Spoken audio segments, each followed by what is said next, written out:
आज मैं बेरमो विधानसभा जो गिरिडीह संसदीय क्षेत्र में आता है, यहाँ फुसरों में बैठा हूँ। यहाँ व्यवसायी लोगों के साथ साथ कुछ समाजसेवी भी हैं।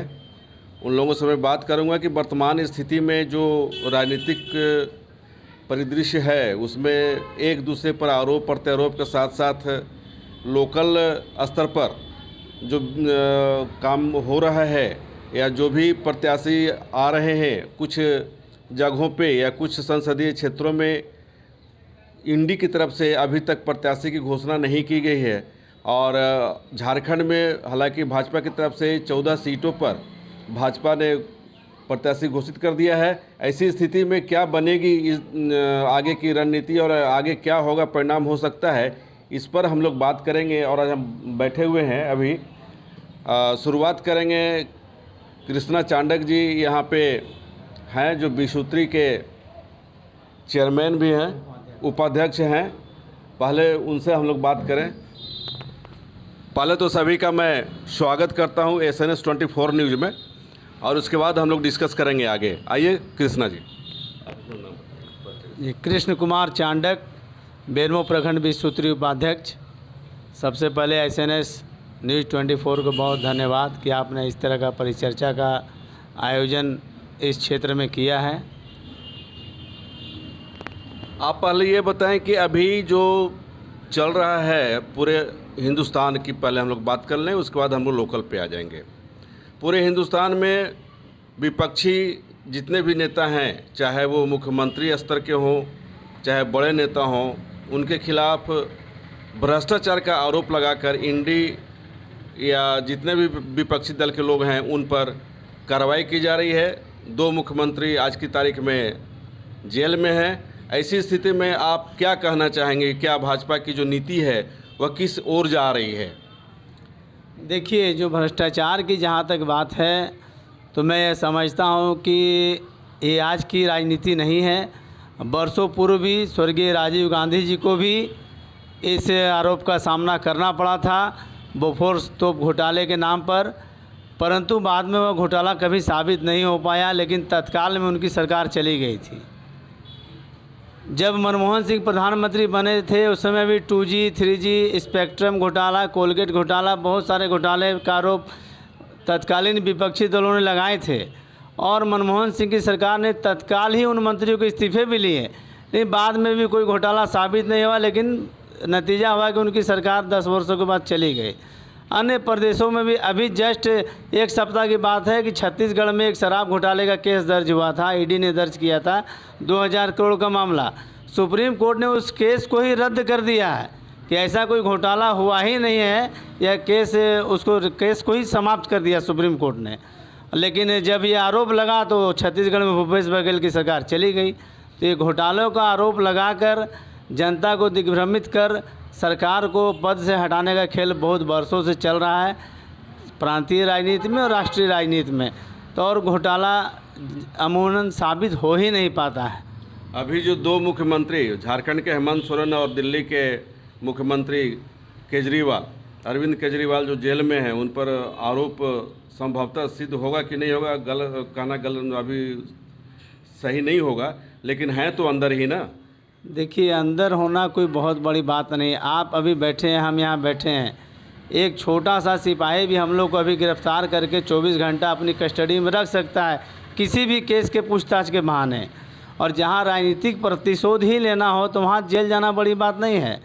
जबकि माननीय तत्कालीन अभी पूर्व मुख्यमंत्री हेमंत सोरेन जी ने विधानसभा में इस बात को चैलेंज किया था कि जिस 8.5 एकड़ भूमि की बात हो रही है उसका कागज़ कोई मेरे नाम से दिखा दे तो मैं राजनीति से संन्यास ले लूँगा।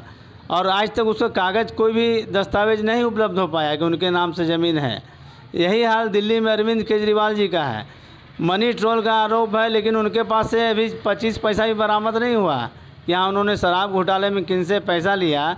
लेकिन अब चूँकि ईडी भी अपना एक कोर्ट है, उनका एक अपना ये है, तो किसी को भी जेल में भी भेजा गया है। लेकिन मुझे पूरा विश्वास है कि दोनों भविष्य में निर्दोष साबित होंगे। आइए अब हम अगले वक्ता से बात करते हैं। आप अपना नाम और बताइए कि कृष्णा जी ने जो कहा वो सही है या गलत है। मैं घनश्याम प्रसाद, खुसरो बाज़ार से।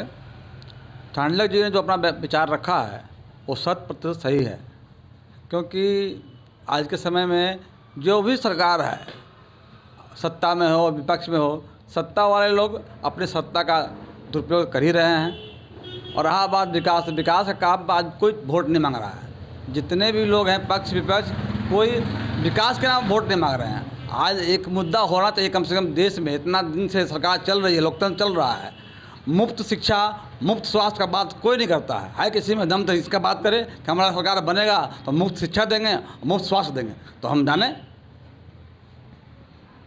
घनश्याम जी, ऐसा है कि भाजपा की जो सरकार है वो आयुष्मान कार्ड बनवा करके दे रही है सभी को, और लोगों उनका कहना है कि 5 लाख तक का जो भी एक्सपेंसेस होगा वो सरकार बियर करेगी, या इंश्योरेंस कंपनी जो है वो बियर करेगी। मुफ्त शिक्षा की बात है तो स्कूल फी वगैरह सरकारी में संभवतः माफ़ है। मुफ्त स्वास्थ्य होना चाहिए सर। कोई भी व्यक्ति यूं ही कोई जाकर अपना ऑपरेशन नहीं करवा लेगा। स्वास्थ्य सबको मिलना चाहिए, मुफ्त में मिलना चाहिए। आयुष्मान कार्ड उसी का बनेगा जिसका लाल कार्ड है, जो गरीबी रेखा से नीचे है। लेकिन बहुत से आदमी ऐसे हैं जो अभाव में ज़िंदगी गुजार दे रहे हैं। हार्ट कैंसर का बीमारी का इलाज नहीं हो पाता है और मर जा रहे हैं। उनका भी इलाज होना चाहिए, मुफ्त में होना चाहिए। कम से कम ये तो गवर्नमेंट करे। चलिए अब अगले वक्त से बात करते हैं। आप अपना नाम बता के बताइएगा कि इन दोनों के मंतव्य से आप कितना सहमत हैं। मैं नागेंद्र कुमार सिंह। अभी हमारे कृष्णा भाई और घनश्याम भाई बोले उन बातों को सही ढंग से मैं कहना चाहता हूं कि घनश्याम भाई ने बोला कि स्वास्थ्य और शिक्षा ये तो फ्री होना चाहिए, केवल लाल कार्ड वाले को ही कार्ड मिले, स्वास्थ्य कार्ड मिले, ये ठीक नहीं है। इसलिए शिक्षा और स्वास्थ्य को फ्री करना चाहिए। इससे आम जनता में भरोसा बढ़ेगी। कोई भी सरकार हो, इस तरह का काम करना होगा। चलिए अब हम बात करते हैं खुसरो नगर के नगर उपाध्यक्ष रहे हैं और समाज सेवी भी हैं। आइए बात करते हैं, क्या आप इन लोगों की बातों से सहमत हैं या कुछ अलग कहना चाहेंगे? नहीं, देखिए बिल्कुल सही है इन्होंने जो बात। आप अपना नाम बताइए। मेरा नाम छेदी नोनिया हुआ, नगर परिषद खुसरो उपाध्यक्ष और कांग्रेस पार्टी बेरमो प्रखंड का अध्यक्ष हुए हैं। अभी जो विश्वोत्तरी के उपाध्यक्ष जो बात बोले या घनश्याम जी ने बात बोला, सही बात है। सरकार किसी का भी हो, सरकार कोई चलाए, लेकिन सरकार चलाने के साथ साथ उनकी एक अपना नियमावली जो संविधान के साथ बना हुआ है उसका फॉलो करना चाहिए, न कि उसका दुरुपयोग करना चाहिए। आप देख रहे हैं कि जिसको अगर फंसाना है तो उसको ईडी लगा देना है, जिसको अगर फंसाना है तो उसको इनकम टैक्स में फंसा देना है, जिसको अगर फंसाना है तो सीधे जेल में डाल देना है। अब दोनों मुख्यमंत्री का स्थिति देख लीजिए भारत देश में क्या स्थिति है। आज हम झारखंड की बात करें, खुसरो की बात करें, एकदम विचित्र स्थिति बना हुआ है। अभी जो हम आयुष्मान कार्ड की बात अभी घनश्याम जी ने बोला, आप देख सकते हैं, सोच सकते हैं कि आयुष्मान कार्ड बना हुआ है, लेकिन आप जाइए हॉस्पिटल में इलाज कराने के लिए, पता चलेगा कि ये बीमारी का कैटेगरिया नहीं है, आप यहाँ इलाज नहीं करा सकते हैं, और वो व्यक्ति इलाज कराने से वंचित हो जाता है। तो इस तरह का बहुत सारी बात है।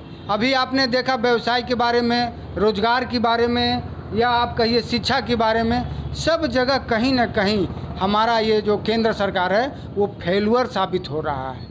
फेलुअर साबित इसलिए करेंगे कि अभी हमारा बहुत सारे भाई, छोटा छोटा भाई, पूरे भारत देश में करीबन हमको लगता है कि 1.25 करोड़ आसपास सहारा इंडिया का एजेंट हुआ करते थे। एक ऐसा एजेंट जो छोटा से छोटा खाताधारी, चाहे गुपचुप बेचने वाला हो, ठेला पर सामान बेचने वाला हो, उसका पैसा सहारा इंडिया में जमा है। वो सहारा इंडिया का पैसा सरकार आज सेबी के द्वारा उसको दबोच लिया गया है। क्यों? आप जहां अंडानी की बात आता है तो छोड़ देते हैं, जब सहारा इंडिया की बात आता है तो दबोच लेते हैं। ये कैसा भाई? सहारा इंडिया में आखिर पैसा किसका लगा हुआ है? कोई गरीब का ही लगा हुआ है, चाहे गुपचुप बेचने वाला हो, चाहे ठेले पर सामान बेचने वाला हो, चाहे ये हो सकता है बड़ा उद्योगपति हो, लेकिन पैसा तो किसी का है। सरकार क्यों नहीं कहता है कि आपका पैसा नहीं मिलेगा? अभी कुछ साल पहले बोला कि मार्च तक पैसा मिल जाएगा, अभी मार्च छोड़ दीजिए, अप्रैल आने चला है, चुनाव भी सामने आ गया है, लेकिन सहारा का कोई निदान नहीं हुआ। ये सोच है, सरकार सिर्फ और सिर्फ उलझाना चाहती है और उलझाकर जनता को बरगला रही है और बरगला कर अपना सिर्फ काम साधा कर रही है। आइए अब हम बात करते हैं, युवा व्यवसायिक संघ के अध्यक्ष रहे हैं कई टर्म और समाज सेवी भी हैं, कृष्ण कुमार जी, बताएं आप, इनके बातों से आप सहमत हैं? धन्यवाद सत्येंद्र जी, आपने अच्छा परिचर्चा करवाया है। और अभी जो विषय पर हमारे मित्र चांडक जी कह रहे थे कि सरकार ने मिशनरियों का दुरुपयोग किया है, सरकार अपना काम करती है और मिशनरी अपना काम करता है। जो सरकार के हैंड्स होते हैं वो अपना काम करते हैं। आज जिन दो मुख्यमंत्रियों की गिरफ्तारी की बात हो रही है, निश्चित रूप से इन्होंने गलत किया है। आज चूँकि वो गिरफ्तार हो गए हैं तो कांग्रेस पार्टी और विपक्षी दल, चूँकि उनके पास कोई मुद्दा है नहीं विकास का, तो वो आरोप बड़ी आसानी से आरोप लगा दे रहे हैं कि सरकार ने द्वेषवश या राजनीतिवश उसको गिरफ्तार करवा लिया। मैं पुरानी घटना आपको याद दिलाना चाहता हूँ। आज से कुछ वर्ष पहले लालू प्रसाद यादव को किस ग्राउंड पर गिरफ्तार किया गया था? हमारे माननीय मुख्यमंत्री थे शिबू सोरेन जी, उनको किस ग्राउंड पर गिरफ्तार किया गया था? कैसे गिरफ्तार किया गया? उनको क्यों जेल में डाला गया था? लंबे अंतराल तक उनके कैरियर को समाप्त किया गया। ये उस समय तो सरकार कांग्रेस की थी, उसमें तो भाजपा नहीं थी, तो उसमें ऐसा बखेड़ा बवाल तो नहीं मचा। भारतीय जनता पार्टी के किसी लोगों ने नहीं कहा कि सर कांग्रेस पार्टी ने पद का दुरुपयोग और मिशनरी का दुरुपयोग किया। चूँकि लालू यादव जी ने अपराध किया था, शिबू सोरेन जी ने शशिनाथ हत्याकांड में अपराध किया था, इस कारण से जेल गया और भारतीय जनता पार्टी के एक एक लोगों ने उस समय के मिशनरी का सराहना किया कि नहीं सरकार ने अच्छा काम किया। लेकिन ये उल्टा है। आज सरकार की एजेंसी काम कर रही है और ट्रांसपेरेंट अपना सरकार एजेंसी काम कर रही है, तो उस पर आरोप लग रहा है कि द्वेषवश किया गया। ऐसा कोई द्वेष नहीं है। अभी आपने देखा 2 दिन पहले का घटना, जिस कोर्ट का 2 दिन 3 दिन पहले तक केजरीवाल जी बड़ी सराहना कर रहे थे कि कोर्ट पर मुझे न्याय भरोसा है, कोर्ट बहुत अच्छा है, बहुत अच्छा ये है वो है। फिर कल जब कोर्ट वो बेल मांगने गए तो कोर्ट रिजेक्ट कर दिया, बोला आपके खिलाफ पर्याप्त एविडेंस है, आपकी गिरफ्तारी जायज़ है, आपको किसी हाल में बेल नहीं मिलेगा। तो अब वो कल से कोर्ट को गाली बकना शुरू कर दिए, कोर्ट बिका हुआ है, सब मोदी भक्त हो गया है। ये आरोप प्रत्यारोप चलता रहता है। एजेंसी अपना काम कर रही है और मोदी जी आज पूरे देश में राष्ट्रवाद पर काम करने वाले लोग हैं, राष्ट्रवाद पर काम कर रहे हैं, हिंदुत्व पर काम कर रहे हैं, वो सनातन संस्कृति को बचा रहे हैं वो। इसलिए पूरे देश में ही नहीं पूरे दुनिया में मोदी जी की डंका बज रही है और यह अभियान रुकने नहीं जा रहा। देश के लोगों ने ठान लिया है कि मोदी जी को ही लाना है और मोदी जी की पुनः सरकार बनेगी, प्रचंड सरकार बनने जा रही है। और जो हम लोगों का जो यहाँ देश के युवाओं का जो मांग है, देश के लोगों का जो मांग है, सनातन संस्कृति का जो मांग है, तो सनातनियों का जो मांग है वह सब पूरा होगा। और रह रहा रोजगार का बात, जिस रोजगार पर लोग उंगली उठा रहा है कि आज भी रोजगार बहुत मिल रहा है, ज़रूरत है उतना टैलेंट आपको अपना पैदा करने पड़ेगा। उसके लिए सरकार ने स्किल डेवलपमेंट योजना चालू किया है। सरकार ने आपके लिए सहज तरीके से आपको ट्रेनिंग करवा करके और सरकार पर्याप्त मात्रा में पैसा दे रही है, आपको आगे आना पड़ेगा। उस योजना का लाभ उठाइए, सरकार से सहायता लिए, सरकार पैसा भी दे रही है, नन ब्याज पर, कोई ब्याज इस पर नहीं लग रहा है, तो उसका योजना का लाभ उठाइए ना। सब्सिडी दे रही है सरकार, तो सब्सिडी का लाभ उठाइए, ये प्लांट बनाइए। अब देखिए कल एक लड़का है, करगली ब्याह का लड़का है, बहुत बड़ा प्लांट बनाया पानी का, वो करोड़ों रुपए का प्लांट बना लिया। अब वो सैकड़ों लोगों को रोजगार देगा वहाँ। ऐसे अब आगे बढ़ना पड़ेगा, केवल नौकरी के भरोसे, चूँकि भारत कृषि प्रधान देश है, यहाँ पर कृषि भी करना पड़ेगा और रोजगार भी डेवलप करना पड़ेगा, स्किल को आगे बढ़ाना पड़ेगा। चलिए कृष्णा जी, बहुत अच्छा आपने कहा है कि अब फिर से नरेंद्र मोदी जी आएंगे, अभी तो समय बताएगा कि क्या होना है। अब हम लोग तो राष्ट्रीय स्तर की बात कर लिए, अब थोड़ा सा झारखंड में हम लोग बात करें कि झारखंड की जो स्थिति है, सभी जगहों पे प्रत्याशी इंडी गठबंधन की ओर से नहीं दिए गए हैं, चाहे वो झारखंड मुक्ति मोर्चा हो या कांग्रेस, और भाजपा की तरफ से सभी संसदीय क्षेत्रों में प्रत्याशी दे दी गई। ऐसी स्थिति में झारखंड का क्या भविष्य होगा, आइए कृष्णा जी से हम बात करते हैं। देखिए, जहाँ तक बात है भारतीय जनता पार्टी के द्वारा अपने प्रत्याशियों की घोषणा की, तो भारतीय जनता पार्टी में जो प्रत्याशी चयन की प्रक्रिया है, मुझे लगता है कि वहाँ लोग ज़्यादा आवेदन ही नहीं कर रहे हैं। 1-2 लोग जा रहे हैं और पार्टी टिकट दे रही है। इंडिया गठबंधन की स्थिति ऐसी है कि एक सीट पर यहाँ 5, 7, 8, 10 दावेदार सामने आ गए हैं, इसलिए उस गठबंधन को थोड़ा टिकट देने में मशक्क़त करनी पड़ रही है। उसमें उनको चयन करना पड़ रहा है कि 10 आवेदन आए हैं तो इसमें से कौन बेहतर है, इसीलिए देरी हो रही है। और देरी होने से कोई पार्टी को राजनीतिक नफ़ा नुकसान नहीं हो सकता है, क्योंकि अभी यहाँ चुनाव में भी काफ़ी देरी है। धनबाद गिरिडीह संसदीय क्षेत्र में 25 मई को चुनाव होना है, तो ये देरी से कोई दिक्कत नहीं है। इंडिया गठबंधन अपना तय करेगी, और जिनके दल में कोई ज़्यादा लोग दावेदार ही नहीं है तो वहाँ फटाफट निर्णय हो जा रहा है। यह इसी बात का घोतक है, और इसीलिए इंडिया गठबंधन को प्रत्याशी देने में देरी हो रही है। आइए अब घनश्याम जी क्या बताते हैं इस संबंध में जान लें। प्रत्याशी जो वर्तमान में गिरिडीह में है, तो इंडी से मथुरा महतो हो गए हैं, और भाजपा से अलायंस से चंद्र प्रकाश चौधरी जी हैं, और एक नए प्रत्याशी जो हैं जयराम महतो, वो इन लोगों के बीच में त्रिकोणीय मुकाबला होगा। धनबाद में इंडी गठबंधन की ओर से अभी तक कोई प्रत्याशी नहीं आया है सामने। हाँ, उसमें देखिए लोग रस्साकसी अपना कर रहे हैं, सारे लोग जोर लगा रहे हैं। अब देखिए क्या का निर्णय होता है, और फिर आगे आला कमान जाने। आप बताइए।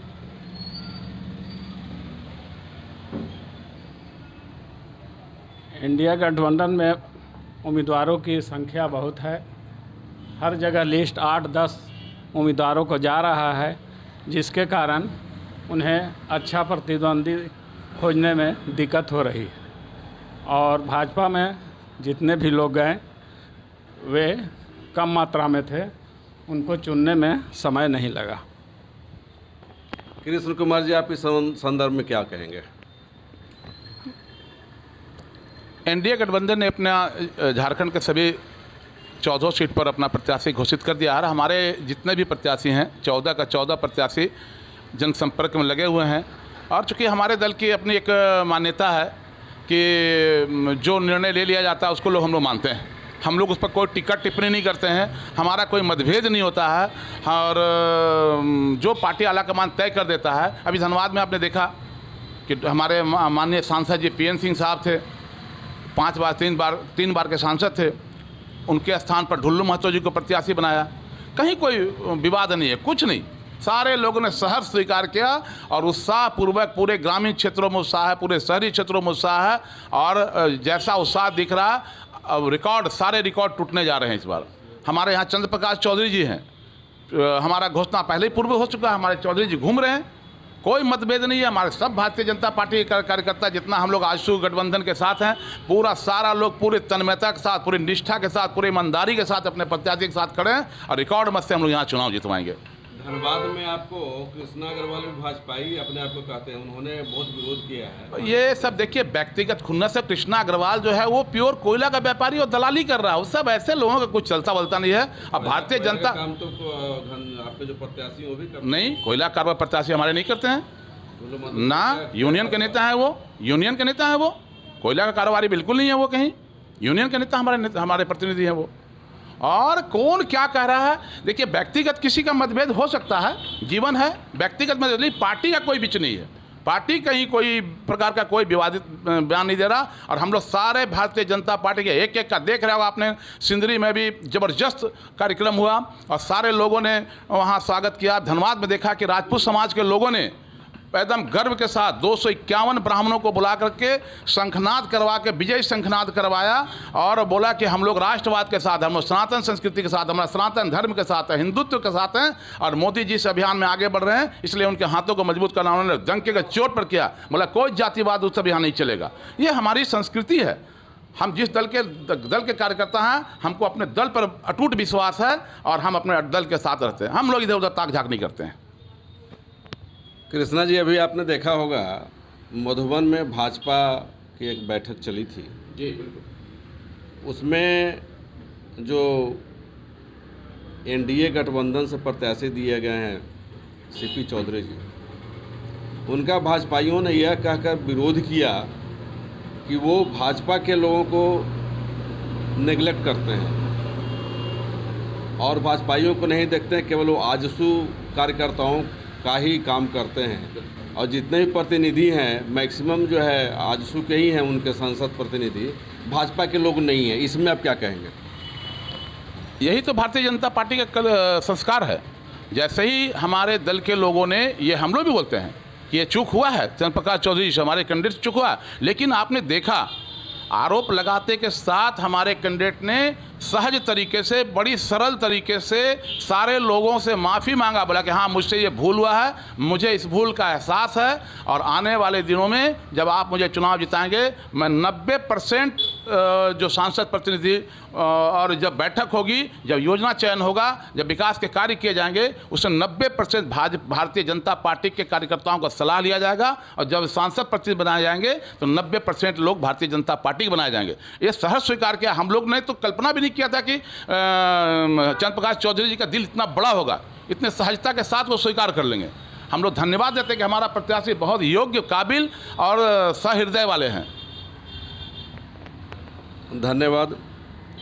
आज के इस परिचर्चा में आपने देखा कि सभी ने अपना अपना मंतव्य दिया, एक दूसरे पर आरोप प्रत्यारोप लगाए, लेकिन कुल मिलाकर यही कहा जाएगा कि आज भी राजनीति को लेकर के थोड़ी बहुत खटास तो है ही, चाहे वो उनको लेकर हो, चाहे किसी को लेकर के हो। अब देखना है कि आगामी चुनाव जो 2024 में होना है, उसमें किसका पलड़ा भारी रहता है।